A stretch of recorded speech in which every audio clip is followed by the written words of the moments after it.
Eu não queria me mudar. Isso eu deixo claro desde já. Era para ser uma transição temporária, uma ponte até que minha mãe se recuperasse da cirurgia. A ideia dela era que eu voltasse a morar com ela por uns 3 ou 4 meses, no máximo. Eu toparia qualquer coisa para ajudar, claro. Mas o que me pegou desprevenido foi a mudança de endereço. A casa da minha infância, aquela de paredes amarelas e cheiro de café com incenso, tinha sido vendida há quase um ano. Meu padrasto achou melhor cortar gastos depois que ela foi internada.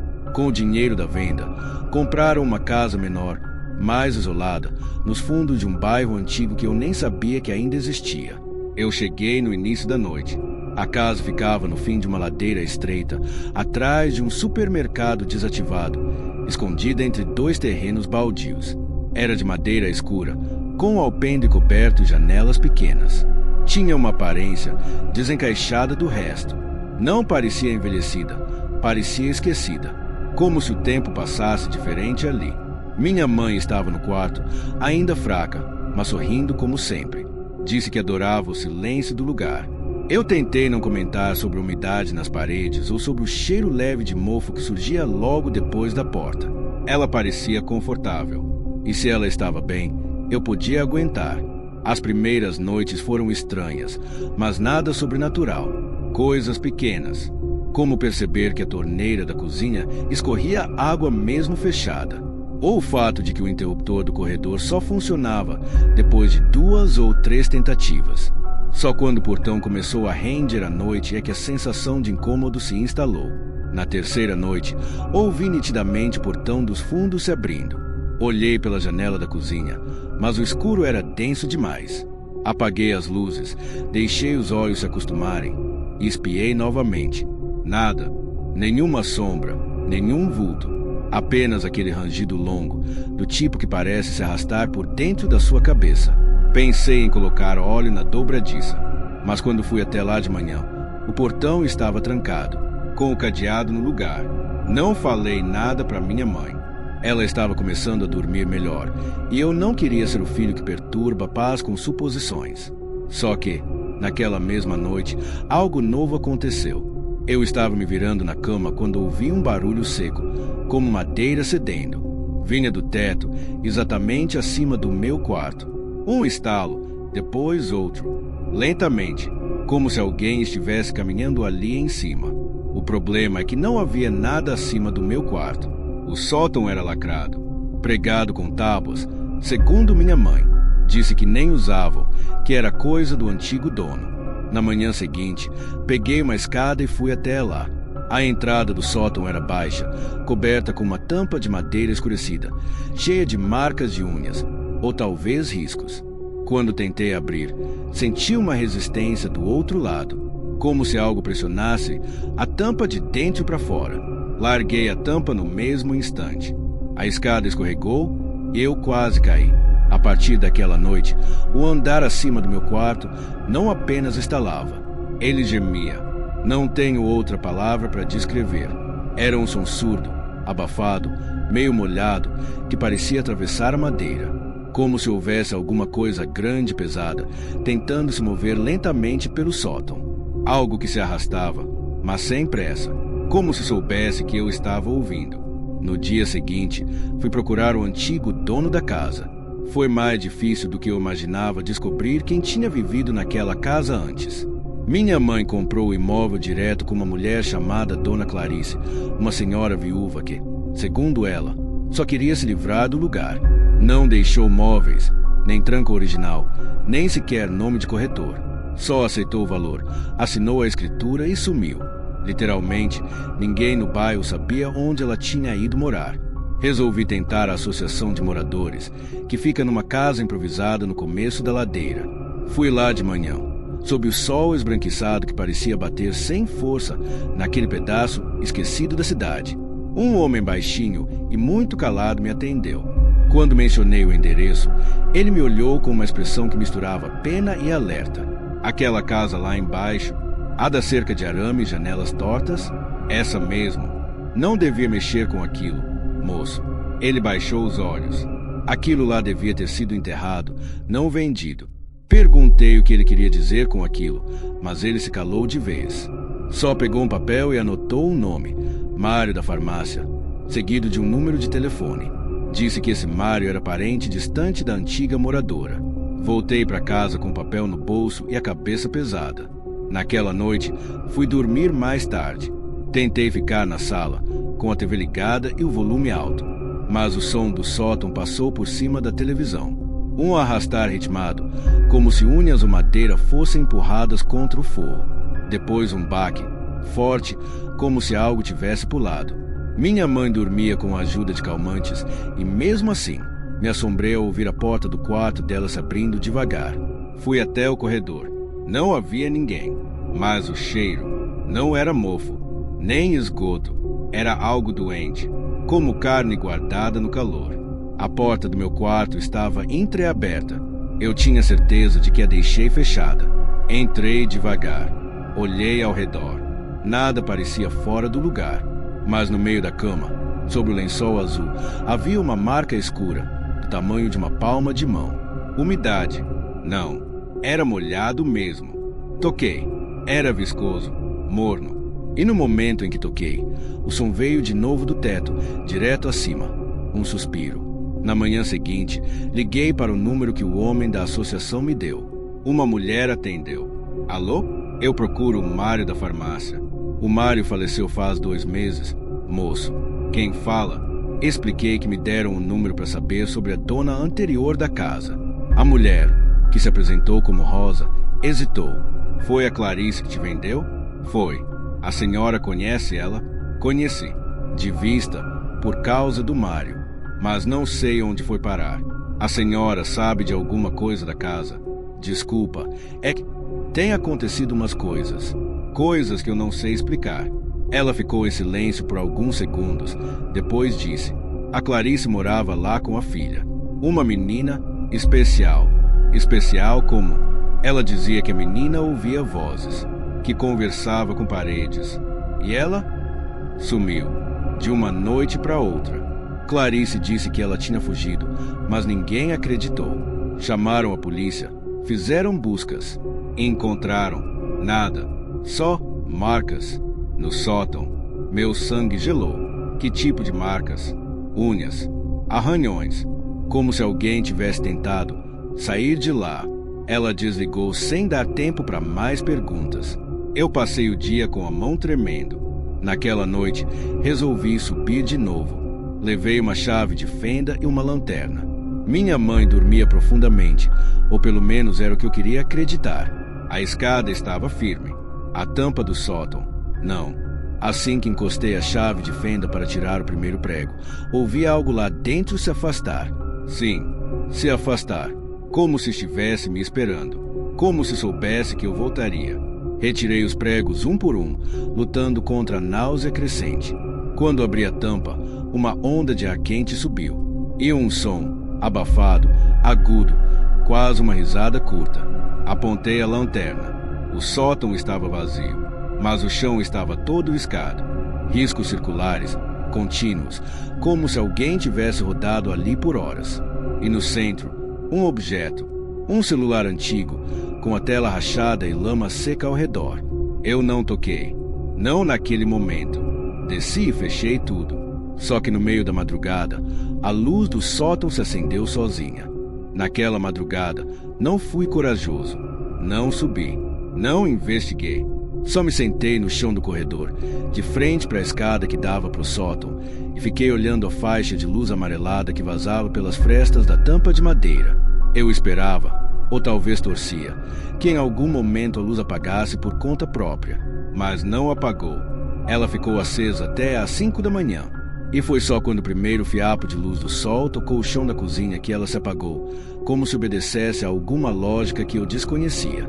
E pior, quando criei coragem para subir novamente, a lâmpada que eu jurei ter visto acesa não existia. Não havia instalação elétrica no sótão. Sem bocal, sem fio, sem interruptor. A única fonte de luz ali era a minha lanterna. E ainda assim, na parede do fundo, havia uma sombra marcada, como se algo ou alguém tivesse permanecido ali por muito tempo. E bem no centro da sombra, o celular. Dessa vez, eu toquei nele. Ao pegar o aparelho, Senti um arrepio escorrer pelas minhas costas, como se minha pele estivesse sendo puxada para trás. O celular estava descarregado, mas leve, seco por fora, pesado por dentro. Desci com ele nas mãos, tentando não deixar escorrer o pânico que já me corroía por dentro. No quarto, conectei o carregador. A tela se acendeu por alguns segundos. Era um Android velho, com papel de parede preto. O sistema reiniciou lento, quase engasgando. E então, sem que eu encostasse nada, a galeria abriu sozinha. Só havia uma pasta. Nome, não olhe. Toquei. Apareceu um único vídeo. Data do arquivo, 5 anos atrás. Respirei fundo e dei play. A gravação era escura e granulada, mas dava para ver uma menina, talvez com uns 12 ou 13 anos, sentada no que parecia ser o sótão da casa. Os olhos dela estavam fixos na câmera, mas o rosto parecia deslocado, como se a expressão não correspondesse ao momento. Ela sussurrava alguma coisa, mas o áudio estava distorcido, abafado, como se falasse debaixo d'água. Atrás dela havia sombras, muitas. Não se moviam como sombras comuns. Algumas se alongavam, outras tremiam levemente. E então, por 3 segundos que pareciam uma eternidade, uma delas sorriu. Um sorriso torto, largo, que apareceu no escuro sem rosto, sem corpo. Apenas dentes, como rachaduras brilhando no breu. O vídeo terminou em estática. Eu deletei o arquivo. Apaguei tudo. Queimei o celular no quintal dos fundos com álcool e fósforo. Vi a carcaça derreter, a tela explodir em pequenas fagulhas pretas. Senti como se algo estivesse sendo expulso dali, mas não era o suficiente, porque naquela mesma noite a risada voltou, não vinda do sótão, mas de dentro da minha cabeça. Acordei às 3 da manhã com a voz da menina repetindo as palavras do vídeo, agora nítidas. Eles moram nas paredes. Eles comem com os olhos. Eles sabem quem está vendo. Tentei levantar, mas meu corpo não respondia. Fiquei ali, deitado, os olhos abertos fixos no teto, até perceber que havia algo a mais na escuridão. Uma forma, um vulto que descia, centímetro por centímetro, pendurado no teto como se o mundo tivesse virado de cabeça para baixo.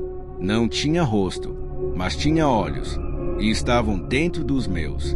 Quando consegui me mexer, o quarto estava vazio, mas minha boca tinha gosto de terra, de umidade, e meu travesseiro estava cheio de fios de cabelo loiro.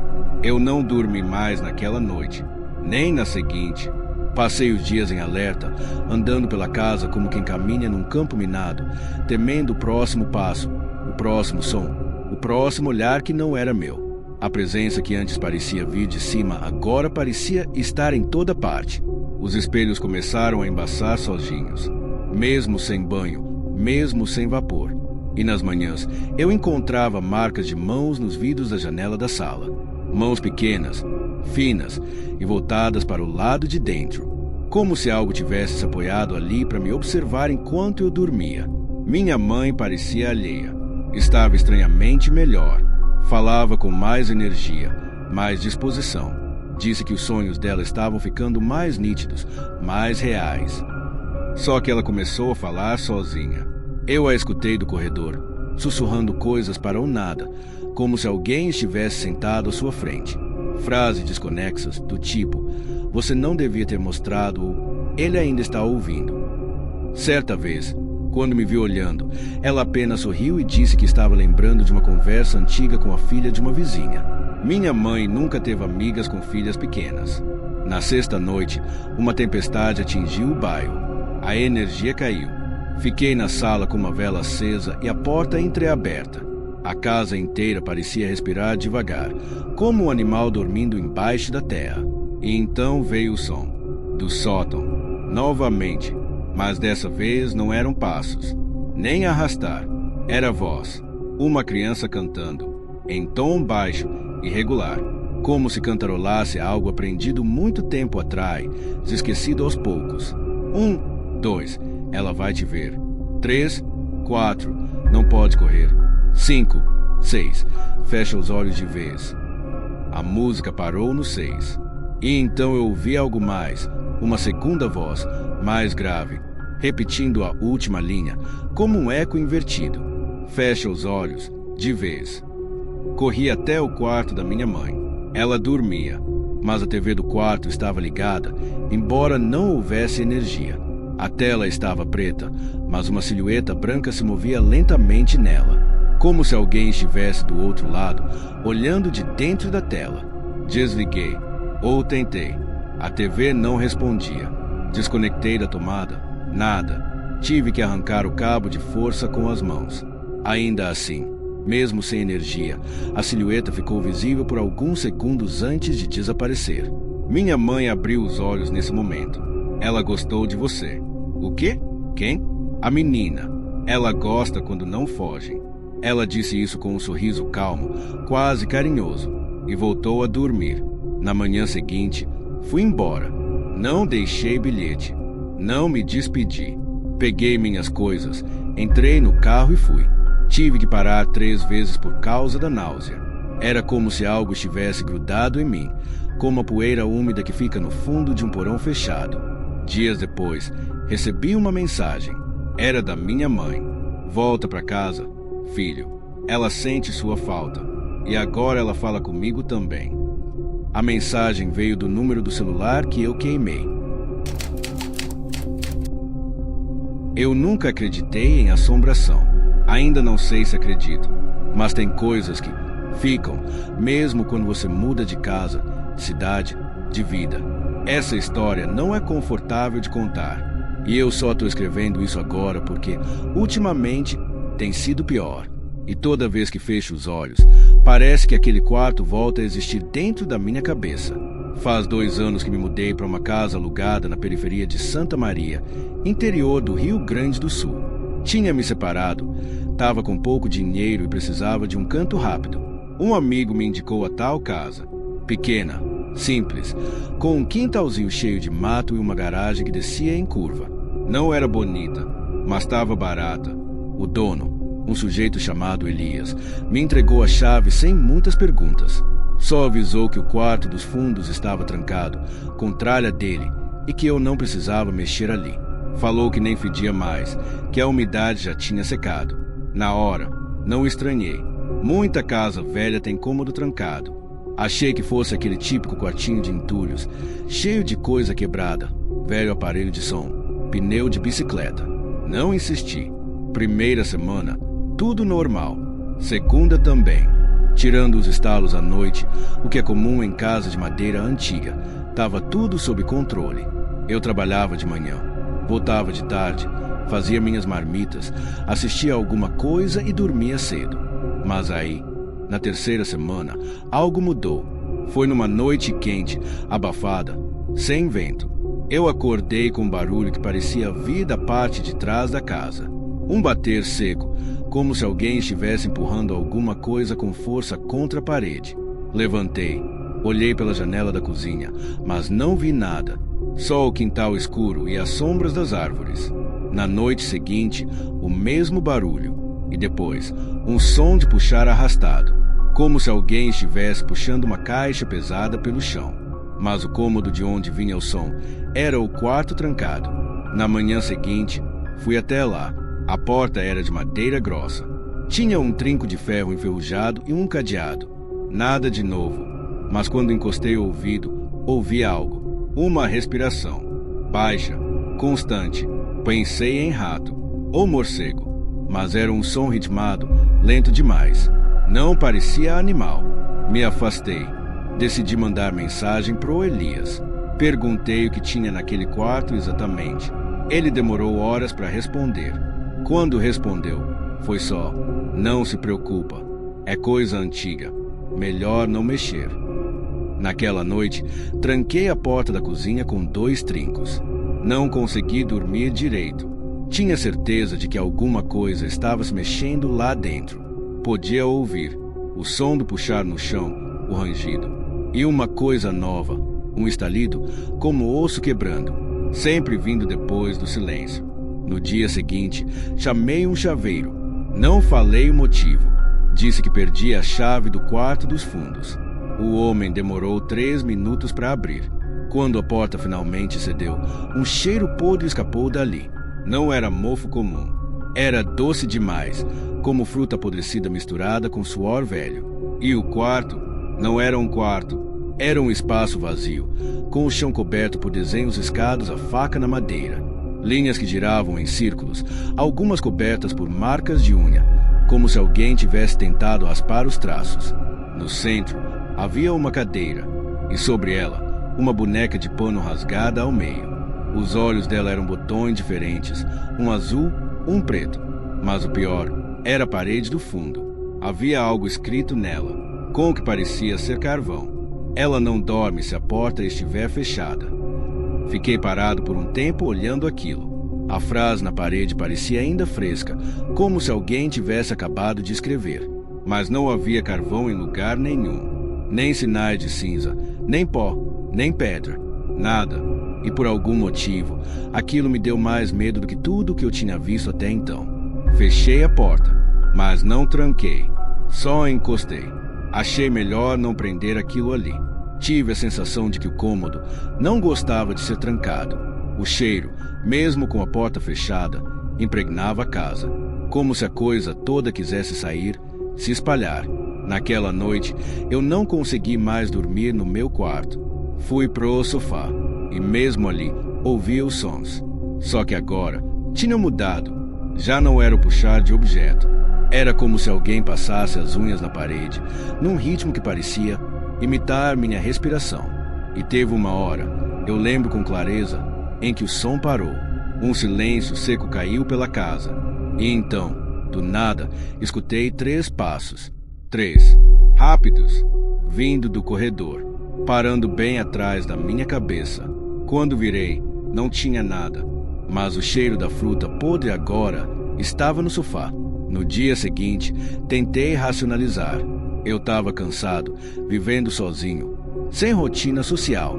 Provavelmente, minha mente estava projetando coisa. Passei o dia fora. Sentei num bar, bebi uma cerveja só para sentir que a vida ainda seguia.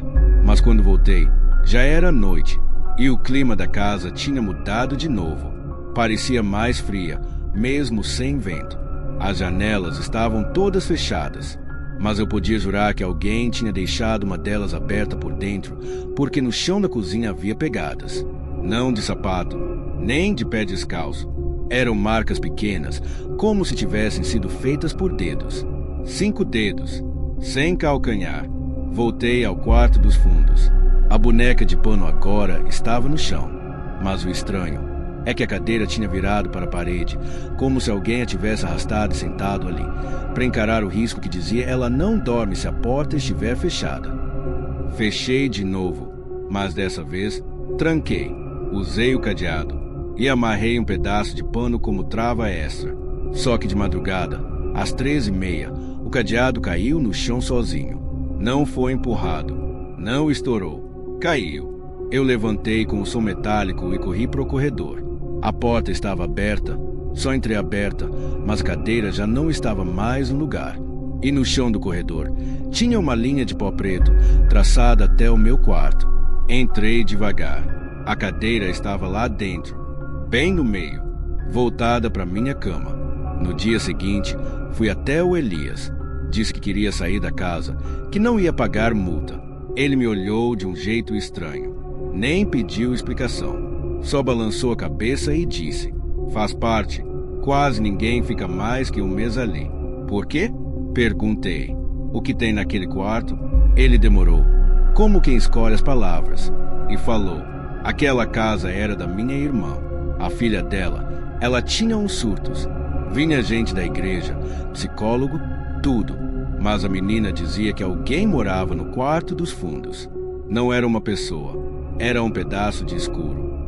Foi assim que ela chamava. O que aconteceu com ela? Ele abaixou os olhos.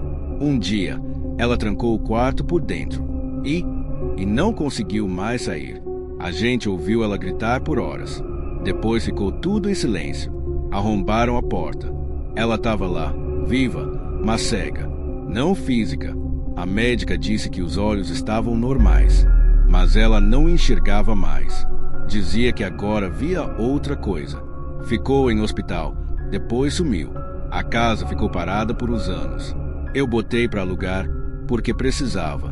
Mas esse quarto nunca trancou direito de novo. No dia seguinte, me mudei. Saí com tudo às pressas. Hoje moro em outro lugar, outra cidade. Mas às vezes, principalmente nas noites abafadas, sem vento, eu ainda acordo com aquele cheiro de fruta podre. E ontem encontrei uma cadeira virada de costas no canto da minha sala. Desde aquele dia, desenvolvi uma mania que nem sabia que era possível: contar móveis à casa toda noite antes de dormir.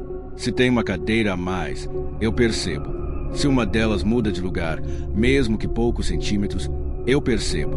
Mas naquela noite em que encontrei a cadeira virada na sala, não foi só isso. Foi o chão, porque havia poeira. E eu sou obsessivo com limpeza. Era fina como cinza, formando um círculo irregular ao redor da cadeira, como se tivesse caído de cima.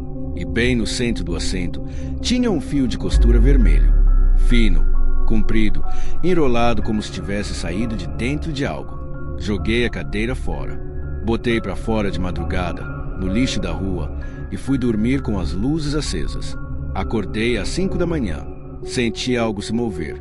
Levantei do sofá num pulo. A cadeira estava de volta, na mesma posição, no mesmo ponto. E a poeira ao redor dela agora formava um desenho semelhante aos que eu vi no chão do quarto daquela casa. Círculos, riscos e cruzes assimétricas. Só que agora, no meio, havia algo mais. Uma palavra, escrita com agulha de costura fincada no chão. Acordado. Nos dias seguintes, fiz o possível para me convencer de que estava enlouquecendo. Marquei consulta com psiquiatra. Tomei remédio. Mudei de casa de novo. Evitei falar sobre isso com qualquer pessoa. Mas hoje, depois de tanto tempo, acordei com algo estranho. Estava dormindo num quarto alugado de um apartamento novo. Lugar limpo, moderno, sem passado. Mas havia uma porta extra no corredor. Eu juro que essa porta não existia antes. E atrás dela, trancada com cadeado, estava uma cadeira. A mesmo modelo, mesmo estofado puído.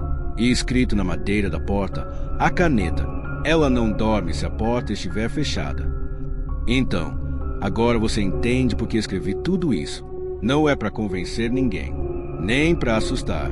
É para deixar um aviso. Porque, se amanhã eu não acordar, ou se essa cadeira aparecer na sua casa, você já vai saber o que significa. Não tranque a porta, não jogue a cadeira fora, e não feche os olhos quando ela começar a cantar. Eu nunca fui de me impressionar fácil. Cresci ouvindo histórias de sítio, assombração de estrada, lobisomem que corre pelo mato, alma penada em beira de fogão.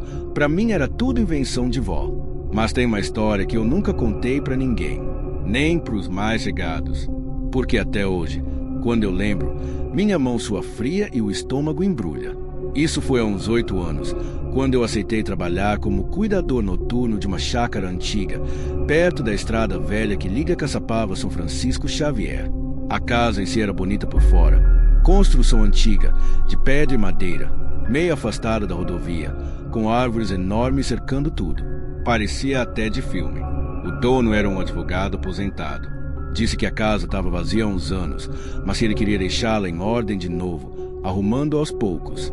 Meu trabalho seria simples, dormir lá algumas noites por semana, só para mostrar presença. Segundo ele, nada demais. E o salário era ótimo. Na primeira semana, tudo certo. Fazia minhas marmitas, levava meu rádio portátil, escutava sertanejo baixo na cozinha e dormia no sofá. Só que já no terceiro dia, percebi que a casa parecia agir diferente à noite. Nada explícito, nada escandaloso. Era no ritmo das coisas. Durante o dia, a casa era morna, cheirava madeira. À noite, ficava fria. E não falo de temperatura. Era um frio na pele, um incômodo, como se alguém andasse de meia molhada pelos corredores.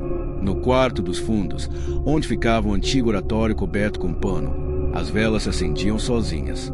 Pensei em vento, pensei em fósforo úmido, mas elas não acendiam como chama normal.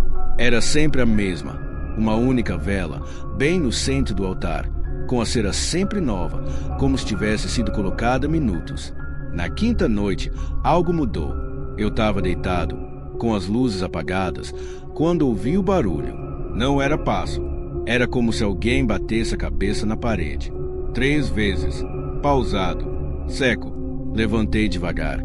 Segurei a lanterna e fui até o corredor. O som vinha do quarto dos fundos. Quando abri a porta, o oratório estava descoberto. O pano que sempre cobria a imagem de um santo, que nunca me atrevi a levantar, agora estava no chão. E no lugar da imagem, havia um espelho, redondo, emoldurado em ferro. Refletia o cômodo todo, exceto uma coisa: eu não estava no reflexo. Fechei a porta e dormi no carro. No dia seguinte, liguei para o dono e contei. Ele ficou em silêncio por alguns segundos. Depois riu, mas foi uma risada seca. Você viu o espelho? Vi. HM. Estranho. Eu achei que ele tinha sido removido. Eu perguntei o que ele queria dizer com isso, mas ele mudou de assunto. Disse que era normal, que casas antigas têm suas manias, que não era para eu me assustar. Pediu só que eu cobrisse o espelho de novo com o pano e seguisse com o trabalho. Não fiz isso. Eu simplesmente parei de entrar naquele quarto. Mas, claro, não adiantou. Na 7ª noite, o som voltou. Dessa vez, não era batida, era sussurro, e vinha do andar de cima. No andar de cima da casa só tinha um quarto grande, meio vazio, com janelas que davam para a mata. O dono tinha dito que era onde dormia quando vinha antigamente, mas parecia abandonado há anos. Cheiro de mofo, colchão torto, armário encostado na parede com as portas empenadas. Subi devagar, com a lanterna tremendo na mão. O sussurro era contínuo, como se alguém recitasse uma oração de trás para frente. Quando alcancei o topo da escada, o som parou. Fiquei ali, parado no escuro. O único som era o da minha respiração e do vento nas árvores lá fora, até que ouvi o barulho da porta se fechando lá embaixo. Desci correndo. A porta da frente estava escancarada e não tinha vento suficiente para aquilo. Era pesado demais. Quando fui fechá-la, vi algo no chão da sala. Era o pano do oratório, molhado, como se tivesse sido mergulhado em alguma coisa e jogado ali. Peguei com 2 dedos e joguei direto no lixo do lado de fora. Na manhã seguinte, avisei ao dono que não voltaria. Disse que algo ali não estava certo, que eu não queria saber de mais nada. Mas ele insistiu. Disse que eu devia dormir só mais uma noite. Prometeu o dobro do pagamento. E disse uma frase que até hoje me arrepia: se você sair agora, ela vai seguir você. Voltei. Por medo, talvez. Ou porque, de algum modo, a casa já tinha grudado em mim. Na última noite, me preparei. Levei sal grosso, Bíblia, até um radinho de pilha com ladainha gravada. Tranquei todas as portas e fui direto para a sala. Dormi no sofá, com a luz da varanda acesa. Por volta das 3 da manhã, o rádio chiou. Achei que fosse pilha fraca, mas o chiado virou voz. E não era a gravação. Você já entrou no espelho? A voz era feminina, mas seca, distante, como se tivesse vindo da parede. Levantei. O ar estava denso. A casa parecia respirar comigo. E então, vi. O espelho do oratório estava no chão da sala. Não sei como foi parar ali. Não ouvi vidro quebrar, mas ele estava inteiro, com a moldura suja de terra.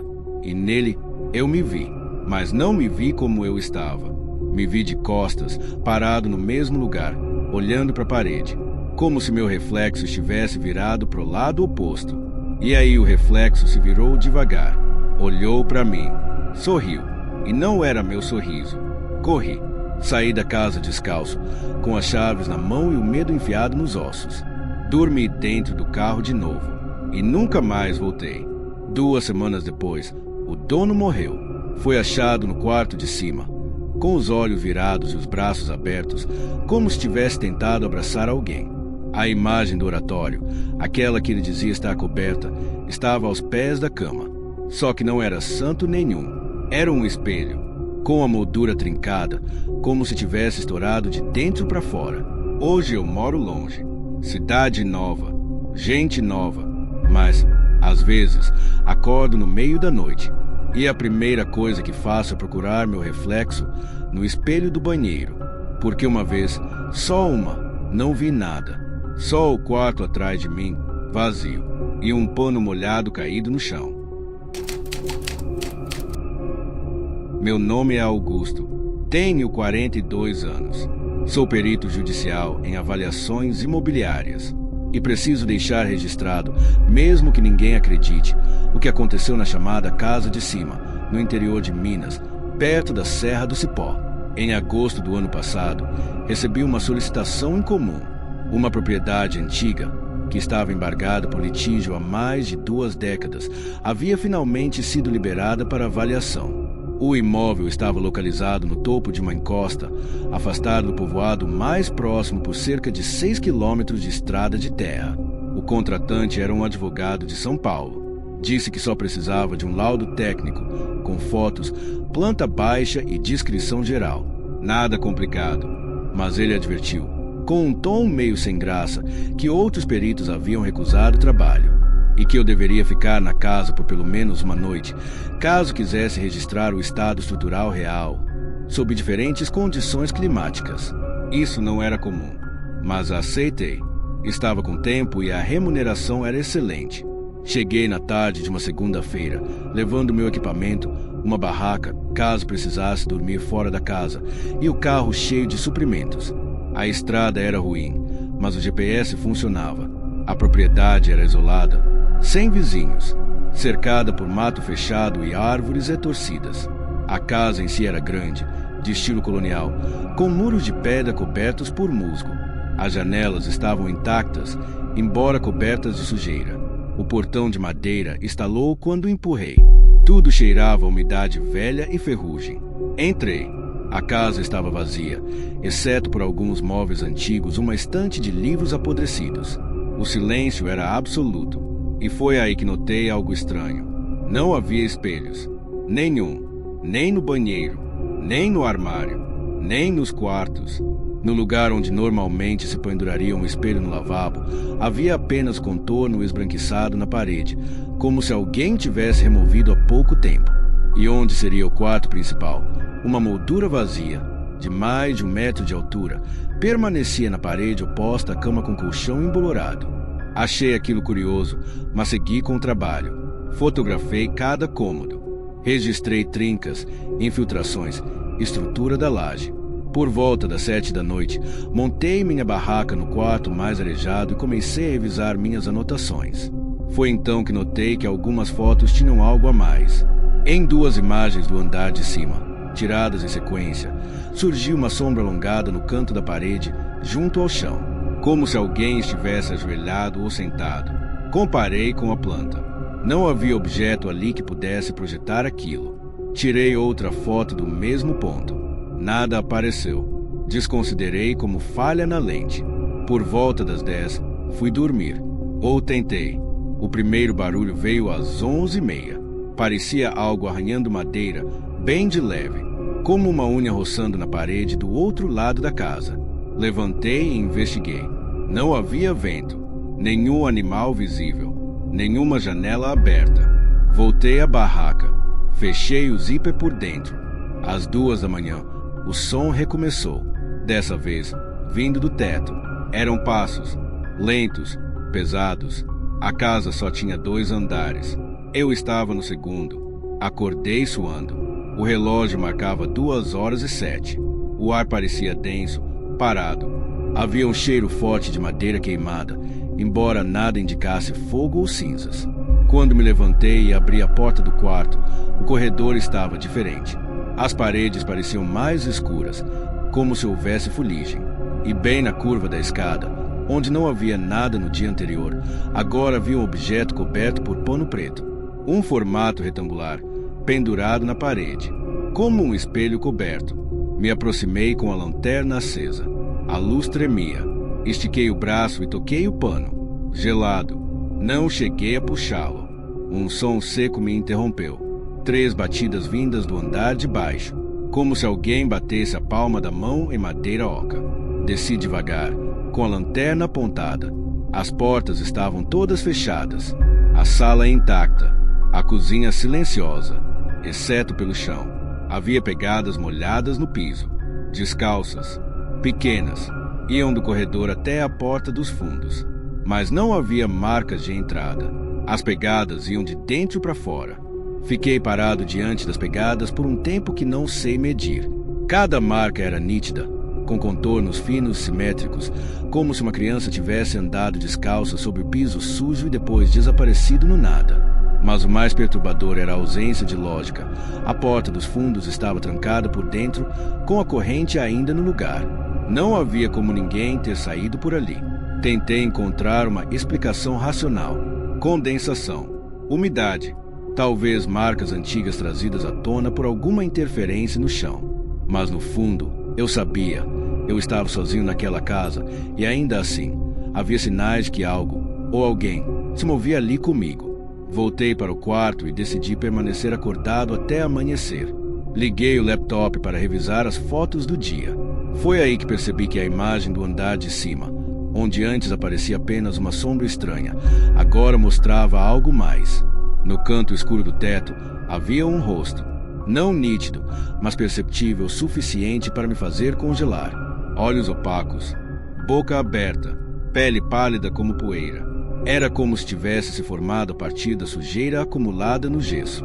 Mas eu sabia que não estava lá quando tirei a foto, e que agora parecia me observar mesmo pela tela. Fechei o laptop com força. Peguei minha lanterna e decidi que não passaria outra noite ali. Seria covardia? Talvez, mas não sou tolo. Comecei a guardar minhas coisas. Ao recolher a barraca, ouvi um estalo vindo do corredor, seguido de um arrastar. E, por fim, um sussurro curto, como uma criança dizendo aqui. Não gritei, não corri, mas meus passos eram apressados, o coração batendo no pescoço. Cheguei até a escada. A lanterna tremia, e lá estava o pano preto caído no chão. A moldura agora exposta continha um vidro antigo, embaçado nas bordas. E o que vi nele me travou no lugar. Não era um espelho, era como uma janela, e do outro lado havia um quarto idêntico ao meu. Só que o ambiente ali parecia escuro, repleto de poeira em suspensão. E havia alguém no centro, de costas, sentado no chão, respirando. Vi o ombro da figura se mover levemente, como se inalasse fundo.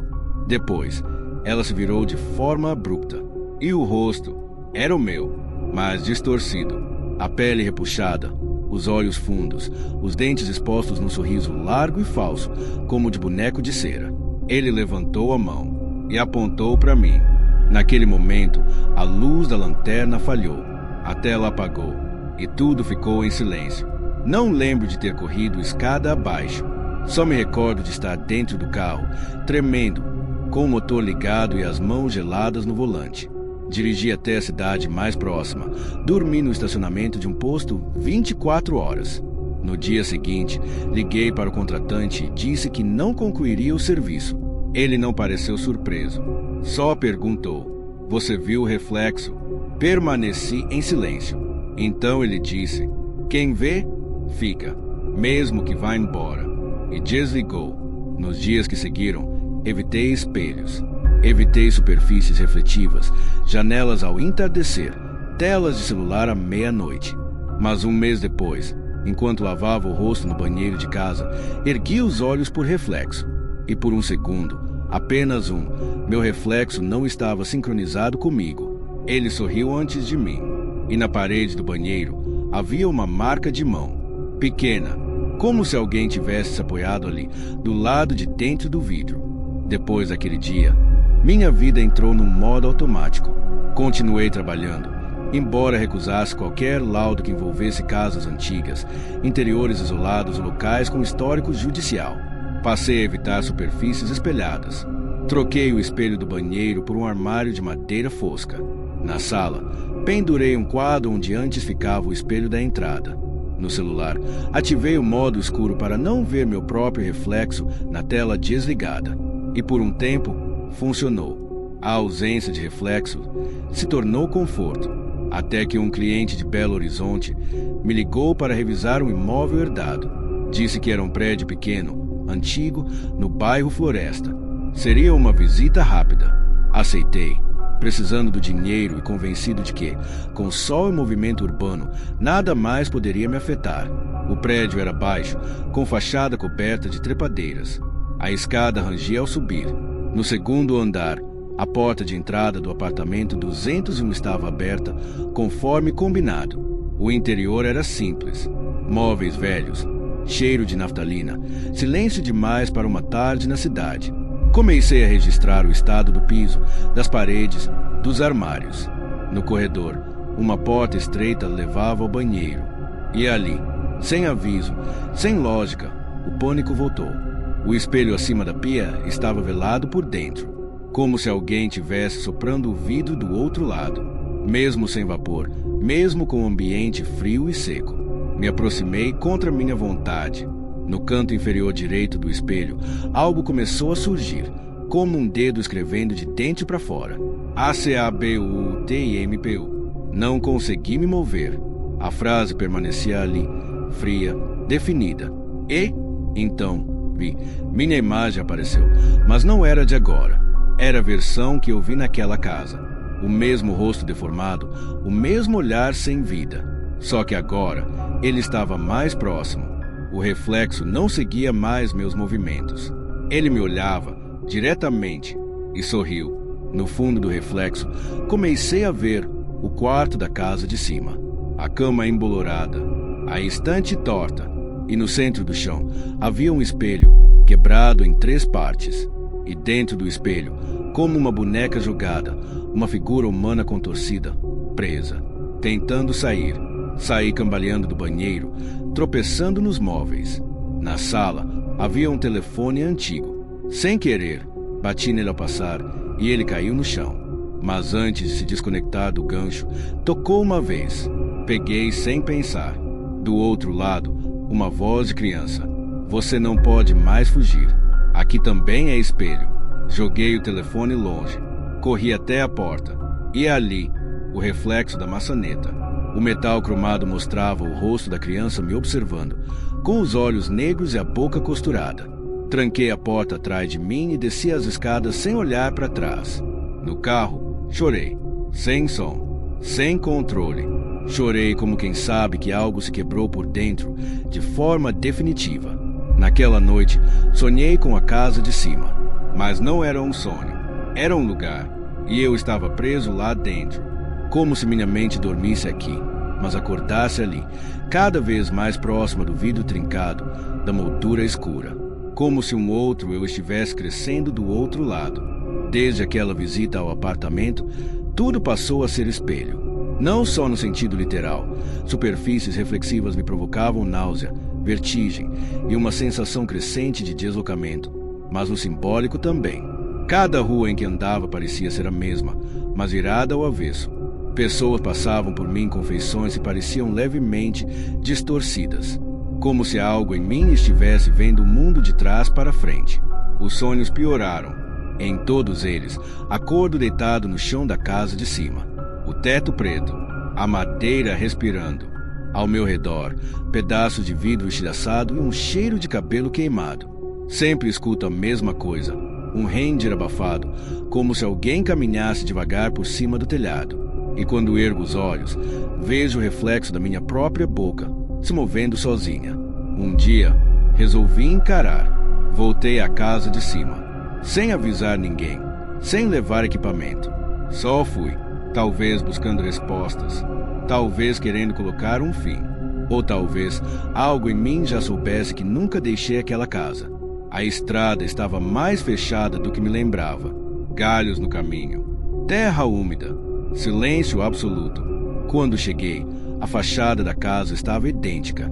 Nenhum sinal de vandalismo, nenhuma marca nova. A porta da frente se abriu com um estalo fraco, como se estivesse esperando. Lá dentro, tudo permanecia como deixei, exceto por um detalhe. No centro da sala, onde antes havia apenas o tapete mofado, agora havia um espelho enorme, de corpo inteiro, com moldura de madeira escura trincada. Ele estava coberto por um tecido branco, não preto, branco. Aproximar-me foi como atravessar uma cortina de ar gelado. Meus olhos lacrimejaram, meu peito afundou. Quando puxei o pano, o espelho não refletiu a sala, nem a mim. Refletiu o quarto de cima. E no centro dele, sentado, de costas, eu. Como estava naquela noite. Mesma roupa, mesma postura. Mas ele se virou e estava mais vivo do que eu. Sorria. Levantou-se devagar, ergueu a mão e tocou o vidro pelo lado de dentro. Do meu lado, o espelho tremeu. Fissuras começaram a se formar nos cantos, e uma pressão insuportável invadiu minha cabeça. Era como ouvir todos os pensamentos que nunca tive ao mesmo tempo. Tentei recuar, mas meus pés estavam presos. Olhei para baixo. O chão da sala agora era vidro, e sob ele havia várias versões de mim, olhando de volta. Algumas gritando, outras calmas, algumas quebradas. E então ouvi: é só atravessar. Volta para onde veio. Deixe o reflexo ficar. Não sei o que fiz. Não lembro de ter fugido. Acordei 2 dias depois num hospital de estrada. Disseram que me encontraram desmaiado no acostamento, tremendo, falando frases desconexas. Ninguém me viu sair da casa. Ninguém viu carro nenhum. Mas eu estou aqui. Ou acho que estou. Porque às vezes, quando passo por vitrines ou telas desligadas, vejo um vulto se movendo um segundo depois de mim. E quando olho no espelho, se crio coragem, meu reflexo ainda sorri antes de mim, como se soubesse algo que eu não sei, ou como se estivesse esperando o momento certo de sair de lá. Você já tentou ignorar um som que só você escutava? Não um zumbido no ouvido ou algo parecido com tinnitus. Não, eu tô falando de um som com intenção. Um som que parece saber que você está tentando ignorar e que por isso mesmo decide crescer, se esticar, se arrastar para dentro de você devagarinho. A primeira vez que eu ouvi as vozes foi no 2º dia depois da mudança. A casa não era exatamente um sonho, mas era o que dava para pagar. Fica em uma rua muito íngreme, no alto do bairro São Geraldo, com vista para o centro da cidade e janelas que deixam entrar o vento frio da madrugada. O aluguel era absurdamente baixo para uma casa com 3 quartos, quintal e garagem. Quando vi o valor, até brinquei com o corretor. E o que ela tem de errado? Ele riu, meio sem jeito, e respondeu: nada que você não consiga ignorar. Achei que fosse piada. A casa era antiga, cheia de armários embutidos, piso de madeira desgastada e paredes descascando sob camadas de tinta bege. Mas era limpa. E mesmo com aquele ar de abandono, tinha cheiro de coisa viva, como se alguém tivesse estado lá até pouco tempo atrás. Na primeira noite, não aconteceu nada. Aliás, foi até tranquila demais.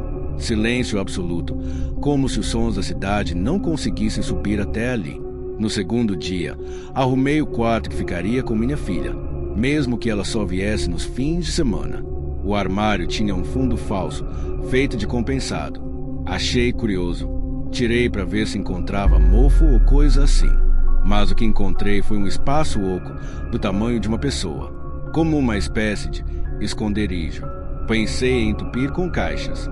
Não queria que ela descobrisse aquilo. Criança tem imaginação demais. Mais tarde, enquanto lavava a louça, ouvi o primeiro sussurro. Veio da parede entre a cozinha e a lavanderia. Baixo, arrastado. Como alguém tentando formar uma palavra, mas só conseguindo soltar o começo. SSSHH. Eu congelei. Esperei. Tentei rir de nervoso. E então ouvi de novo, mais prolongado: Chá. Deixei a louça ali mesmo e fui ver se o vizinho tinha ligado o rádio. Mas não havia vizinho. A casa ao lado estava vazia. A outra era um terreno baldio. Naquela noite, dormi com a TV ligada. Mas não adiantou. O som veio outra vez, no escuro, perto das 3 da manhã. Vinha de dentro da parede do quarto. Não era uma voz clara. Era úmida, como se a garganta que falasse estivesse cheia de água. Parecia sufocar em cada tentativa de palavra, mas persistia. Nos dias seguintes, a frequência aumentou. Às vezes vinha da parede do corredor, às vezes do forro. Uma vez, juro por tudo, veio do vaso sanitário.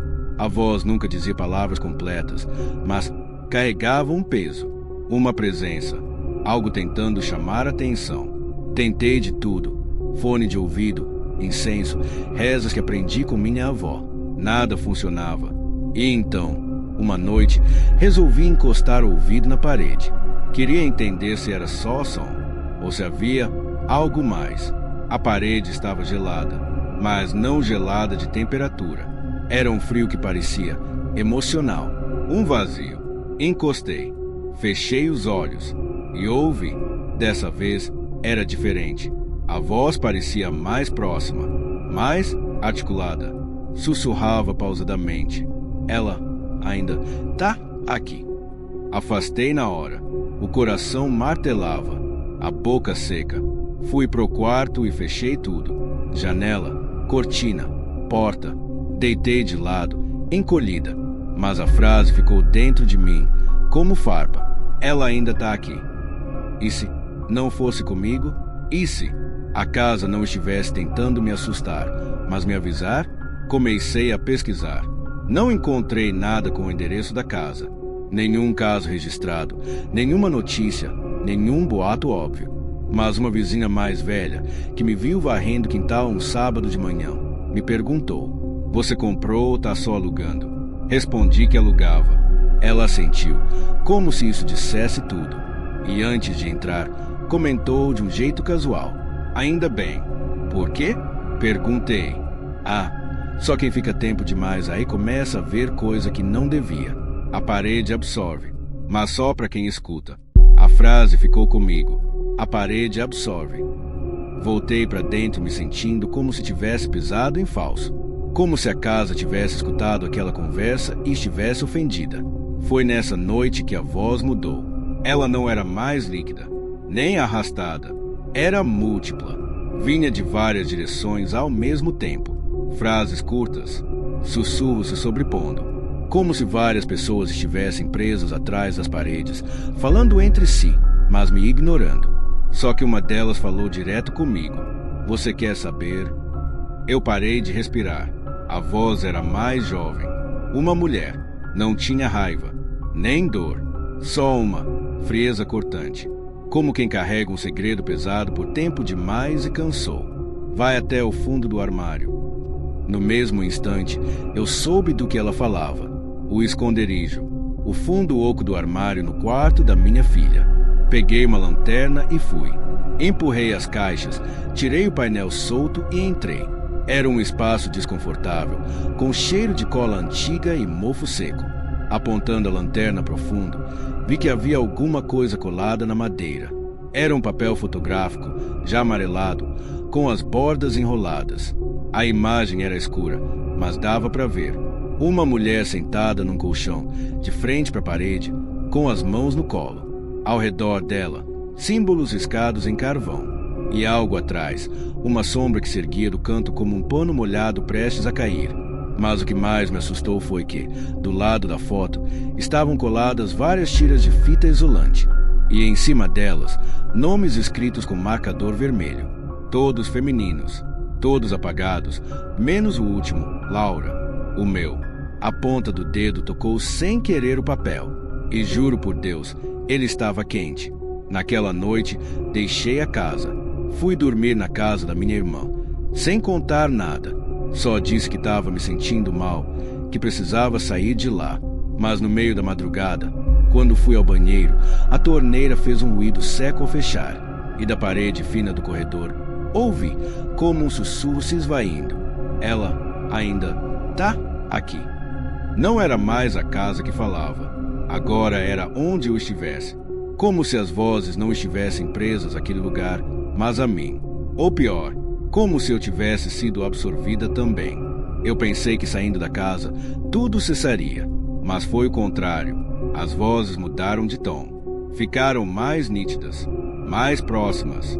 Às vezes, eu escutava a frase "ela ainda tá aqui" vindo de dentro do chuveiro, no momento exato em que a água esquentava. Às vezes, do lado de fora da janela do quarto, no segundo andar, mesmo sem haver sacada. Comecei a deixar o celular gravando durante a noite. Queria uma prova, qualquer coisa. Mas ao ouvir os áudios de madrugada, com fone, o que se ouvia era apenas minha própria voz, dormindo. Só que eu falava nomes. Rita? Solange? Clarice, um por noite. E numa das gravações, depois de uma dessas vozes, veio outra, muito mais alta, mais próxima, como se falasse dentro da minha cabeça, direto no canal do fone. Você é a próxima moldura. Foi quando percebi que eu estava sendo encaixada, como uma peça que se molda à estrutura invisível de algo muito maior, como se aquelas mulheres todas fossem camadas, e a casa fosse só a pele que cobria algo vivo por baixo. Voltei a casa uma última vez, não para ficar, mas porque precisava ver. Entrei de manhã, com o sol no alto. Levei só uma mochila com o mínimo, lanterna, um crucifixo que minha avó me deu e a foto que achei no esconderijo. Ao entrar, tudo parecia quieto demais, como se a casa estivesse contendo o fôlego, se preparando. Fui direto para o quarto da minha filha. Abri o armário. O fundo estava lacrado agora, como se nunca tivesse sido removido. Tentei puxar. A madeira não cedia. E então, do corredor, ouvi um som seco. Uma batida. Uma só. Fui até lá. A parede ao lado do banheiro tinha uma pequena rachadura que antes não existia. E dali, escorria um fio de tinta vermelha, ou que parecia tinta. Ao tocar, senti quente.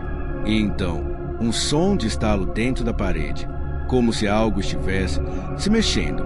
Me afastei. Corri até a porta da frente, mas ela estava trancada. Por dentro, o trinco girava em falso. E pela primeira vez, ouvi um sussurro não vindo da parede, mas do espelho da sala. Era minha voz, mas ela dizia: "Agora você é a casa." Fui encontrada 2 dias depois pela proprietária, que veio visitar sem marcar. Me encontrou deitada no chão da sala, olhos abertos, em estado catatônico. Não lembrava o nome, nem onde estava. Passei meses em silêncio. Hoje, depois de muita terapia, de medicação, consigo falar. Consigo até rir, às vezes. Mas quando fico sozinha por muito tempo, quando me distraio, quando a casa está em silêncio absoluto, ainda escuto, não a voz da casa, a minha, mas não com as palavras que costumo usar. Ela fala devagar, sem pressa, com voz mais grave, e sussurra: "Ainda tem espaço? Você pode chamar mais uma?" Alguém precisa abrir a parede.